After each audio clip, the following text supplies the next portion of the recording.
तो मैम जैसे कि अभी हम अगर एक फैमिली को लेके चलें, सपोज़ फैमिली में जैसे मदर-फादर हैं या बुज़ुर्ग लोग हैं, तो एक फ्लैट के अकॉर्डिंग हमें किस ज़ोन में मतलब किस डायरेक्शन में हमारे बड़ों का कमरा होना चाहिए, किस डायरेक्शन में अगर एक कपल है उसका कमरा होना चाहिए, बच्चों का स्टडी रूम किस में होना चाहिए, ये थोड़ा-सा मैं आपसे बेसिक जानना चाहता हूँ।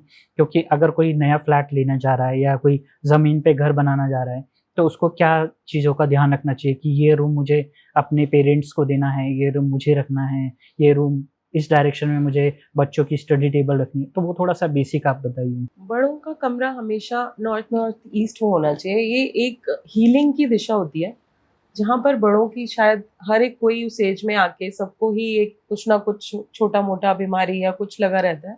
तो वो हीलिंग की दिशा में जब रहते हैं, तो वो उनके बॉडी अपने आप सेट रहती है, सूर्य की किरणें उनको मिलती हैं, तो जिसकी वजह से बीमारियाँ घर में कम से कम आती हैं। और घर हुँ, का जो अर्निंग पर्सन होता है, उसको साउथ वेस्ट में रूम लेना चाहिए या ओके। नॉर्थ में रूम लेना चाहिए, जिससे उसकी ग्रोथ और साउथ वेस्ट मीन स्टेबिलिटी, वो जहाँ रहेगा जो अर्न कर ओके। रहा है, मेन जो घर का अर्निंग पर्सन है, हुँ, हुँ। वो साउथ वेस्ट में रहेगा तो वो स्टेबिलिटी से रहता है, उसका माइंड कॉन्शियसली काम करता है। और अगर वो नॉर्थ में स्टे करता है तो वो अपने माइंड में नए नए विचारों से रहता है कि मुझे ग्रोथ की तरफ किस तरीके से जाना है। और स्टूडेंट्स के लिए बच्चों कौन-सा के है? लिए वेस्ट साउथ वेस्ट में उनका स्टडी टेबल होना चाहिए, नॉर्थ ओके। ईस्ट में उनका रूम होना चाहिए, ताकि उनके विजन क्लियर रहे, बुरी आदतों की तरफ वो कम से कम जाएँ। अच्छा मैम, जैसे आपने फाइनेंशियली बताया स्टेबिलिटी के लिए, तो हमें जैसे लॉकर किस डायरेक्शन में रखना चाहिए ताकि जो बंदा अर्न कर रहा है वो सेफ भी हो, स्टेबल भी रहे और वो बढ़ता भी रहे? लॉकर हम 3 दिशाओं में रख सकते हैं। वेस्ट, साउथ वेस्ट में अगर आप लॉकर रखेंगे, समझिए जो आपकी एंसेस्टर प्रॉपर्टी है, आपके प्रॉपर्टी के पेपर्स हैं, जो चीज़ हमारी एक स्टेबिलिटी में हमें नहीं। आगे चल के कुछ देने वाली है, जो हमारा एक समझ लीजिए हमारी धरोहर है, तो वो पेपर्स ऐसी चीज़ें आपको वेस्ट साउथ वेस्ट में रखनी चाहिए। पुराने गहने हुँ, वेस्ट हुँ। साउथ वेस्ट में रखने चाहिए।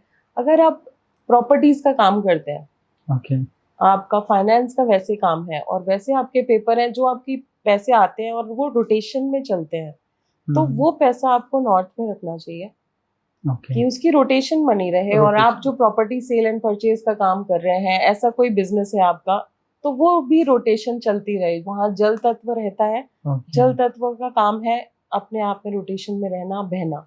तो वो ओके। आपके काम कभी रुकेंगे नहीं, वो पैसा आना कभी बंद नहीं होगा। मैम और अगर आप स्टे करना चाहते हैं, मतलब प्रॉपर्टी बढ़ती रहे, तो ओके, हमारे घर की एक अर्निंग होती है ना, एक पैसा होता है कि जो हम साइड निकालते हैं, जी हमारी सेविंग हो गई, सेविंग है। वो राइट। पैसा हमें वेस्ट में रखना चाहिए।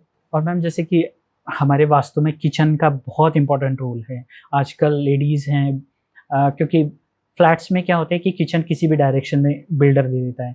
तो हम किचन को किस डायरेक्शन में देखें कि जब भी हम फ्लैट देखने जा रहे हैं तो किचन किस डायरेक्शन में होना चाहिए? या हम घर बना रहे हैं तो किचन किस डायरेक्शन में होना चाहिए जिससे कि उस किचन में जो खाना बन रहा है वो फैमिली के लिए एक स्वास्थ्यवर्धक भी हो, हेल्दी हो और साथ में जो उस किचन में काम कर रहे हैं जैसे घर की लेडीज़ होती है, वाइफ़्स होती हैं, सिस्टर हैं, मदर हैं, तो उनका स्वास्थ्य भी अच्छा रहे। तो किचन के बारे में थोड़ा-सा आप बताइए?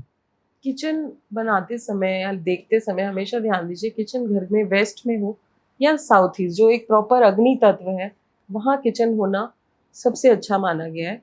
इन 2 जगहों पे किचन, साउथ ईस्ट में किचन है, मतलब जो घर में लेडी खाना बना रही है वो चूल्हे की फेसिंग ईस्ट की तरफ हो, ओके, कि जो बना रहा है खाना वो फेसिंग ईस्ट की तरफ करके बनाएगा, तो उससे खाने में हमेशा वो स्वास्थ्यवर्धक भी होगा, हेल्थफुल भी होगा ओके, और घर में अपने आपस में बॉन्डफुल भी होगा, कि जो भी वो साथ मिल के खाना खाएँगे उसमें बॉन्डिंग बनी रहेगी। सोशल नेटवर्क अच्छे से काम करेंगे और उस दिशा, अगर आप ईस्ट फेसिंग और नॉर्थ फेसिंग करके खाना बनाते हैं तो आप एक हैप्पी माइंड से खाना बनाते हैं।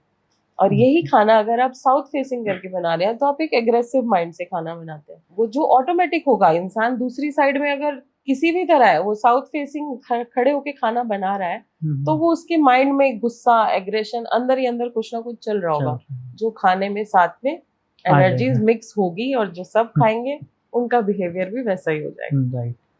मैम जैसे कि किचन में हम डस्टबिन भी रख लेते हैं बहुत से लोग। नॉर्मली घर का डस्टबिन एक किचन में होता है या फिर एक नॉर्मल डस्टबिन होता है जो हम आजकल बाहर रखते हैं। तो डस्टबिन किचन में रहना सही रहता है? बिल्कुल भी नहीं रहता। अभी हम आज खुद घर बनाएँ तो हम एक दिशा चुन सकते हैं कि हम ओके। इस चीज को साउथ साउथ वेस्ट किचन की अलाइनमेंट में साउथ साउथ वेस्ट जो कि डिस्पोजल जोन होता है वहां पे हम रख सकते हैं। बट अब फ्लैट्स में अगर आप रह रहे हैं, किचन ही छोटा है, तो अवॉइड कीजिए किचन में डस्टबिन ना हो, ओके। बिल्कुल भी ना हो। एक डस्टबिन मतलब वो क्लटर ही है, उसको एनर्जीज को आप खाना बनाते हुए उसकी स्मेल भी काम करती है, जो वायु तत्व है वो तो फैल ही रहा है ना किसी भी तरह। कई बार क्या होता है जैसे सब्जी काटी वो डस्टबिन में डाल दी, तो वो एक किचन का इमीडिएटली डस्टबिन। आप फेंक नहीं सकते, बट जाइए उसको बाहर ही डिस्पोज कीजिए तो ज्यादा बेटर है। ओके।